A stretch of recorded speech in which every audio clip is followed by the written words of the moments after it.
জাতিসংঘের মানবাধিকার কমিশন। তাদের এটা ছিল একটা সৌজন্য সাক্ষাৎ, এটা পিওর একটা সৌজন্য সাক্ষাৎ। এবং আমরা তাদের অ্যাসিওর করছি যে কোনো ব্যাপারে যে কোনো ধরনের সাহায্য সহযোগিতা দরকার আমরা তাদের সাহায্য সহযোগিতা করব।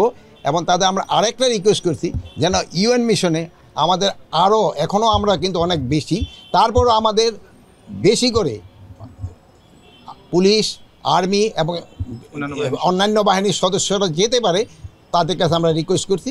এবং তারা বলছে যে বাংলাদেশে যারা ইউএনএ কাজ করতেছে তারা খুবই ভালো কাজ করতেছে, তারা এদের খুবই প্রেস করছে এবং বলছে ভবিষ্যতে এই বাংলাদেশে সবসময় যেন এক নম্বরে থাকতে পারে এই ব্যবস্থা তারা করবে। কিছুক্ষণ আগে আমাদের চায়নার অ্যাম্বাসেডর সাহেব আসছিলেন,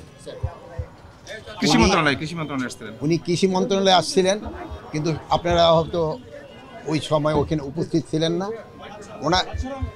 ওনার সাথেও আমাদের একটা সৌজন্য সাক্ষাৎ ছিল এবং সৌজন্য সাক্ষাতের সময় আমাদের এখানে প্রায় ৯,০০০-এর মতো চাইনিজ বিভিন্ন জায়গায় কাজ করে, তাদের সিকিউরিটির ব্যাপারে উনি আমাদের সাহায্য এবং সহযোগিতা চেয়েছে। আমরা বলেছি আমাদের পক্ষে যত ধরনের সাহায্য সহযোগিতা করা দরকার আমরা তা করব। তারপর ওনার আরেকটা কনসার্ন আমরা রেজ করেছি, আপনারা সবাই জানেন আমাদের অনেকগুলি ডিস্ট্রিক্ট বন্যায় ক্ষতিগ্রস্ত হয়েছে এবং এই ক্ষতিগ্রস্ত এলাকায় ওনারা আমাদের কি ধরনের সাহায্য সহযোগিতা করতে পারে এই জন্য তাদের কাছে আমরা অনুরোধ করেছি আপনারা যত ধরনের সাহায্য এবং সহযোগিতা করতে পারেন এই জন্য তাদের আমরা অনুরোধ করেছি।